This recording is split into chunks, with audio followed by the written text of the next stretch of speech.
আমি কিছু আমাদের সমাজকে নিয়ে কথা বলবো।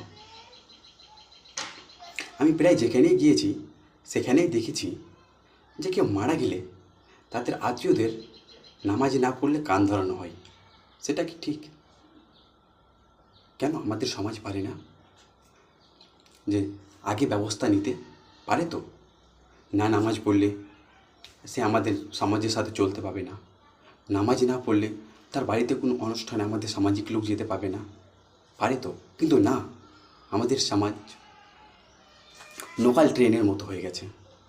যেমন ধরে নিন, লোকাল ট্রেনে যাচ্ছি, ব্যতিক্রম টিটিতে আমাকে ধরে নিল, ধরে নিয়ে হয়তো ফাইন করে দিল।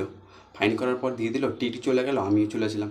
আমি আগের মতো যেরকম ছিলাম সেরকম ফের হয়ে গেলাম। যেমনটা কেউ মারা গেলে আমাদেরকে কান ধরানো হয়, কান ধরার পর তার পরের দিন থেকে যেই কার সেই। কিন্তু না, আমাদের সমাজকে মেট্রো